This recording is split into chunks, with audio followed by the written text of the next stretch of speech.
সুখবর, নতুন ধারাবাহিকে ফিরছে অভিনেতা প্রতীক সেন ও অভিনেত্রী সোনামণি সাহা। তাদের নতুন ধারাবাহিকের নাম কি জানেন? সব ঘটনা জানতে ভিডিওটি দেখুন, আর আমাদের চ্যানেলে নতুন হয়ে থাকলে সাবস্ক্রাইব করে পাশে থাকা বেল আইকনটি বাজিয়ে রাখুন। এবার প্রকাশ্যে ধারাবাহিকের নাম ও নায়ক নায়িকার নামও জানা গেল।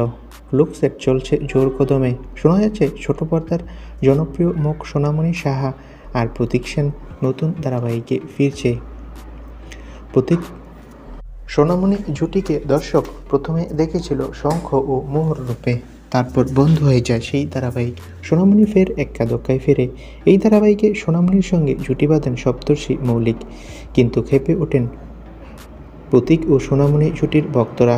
এক প্রকার বাধ্য ওই পরিচালককে ত্রিকোণ প্রেমের পটভূমি দেখাতে হয়, কিন্তু তাতেও শেষ রক্ষা হয়নি। বস্তুত ধারাবাহিকের মতো নতুন ধারাবাহিকে প্রতীক সোনামণি একে অপরের বিপরীতে দেখতে চান ভক্ত মহল। তাদের রসায়ন যেন কোনো ব্যক্তি না আসে, এমনটাই চায়।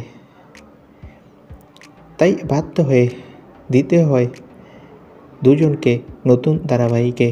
এবার টেলিপাড়ার তেমনই খবর, পরিচালক নাকি বাধ্য হয়ে তাদের আবার একসাথে জুটি করছে নতুন ধারাবাহিক এমিলিতে।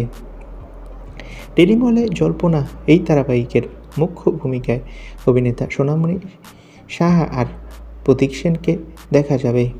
এমিলি ধারাবাহিকের গল্প নাকি একটু অন্যরকম হবে। একজন বিধবা মহিলার গল্প নিয়ে শুরু হবে ইমলি ধারাবাহিকটি, আর এই ধারাবাহিকে নাকি অনেক নতুন নতুন চমক অপেক্ষা করছে। তো বন্ধুরা, তোমরা কে কে প্রতীক ও সোনামণির ইমলি ধারাবাহিকটি দেখতে চাও কমেন্ট করে জানাও। ধন্যবাদ।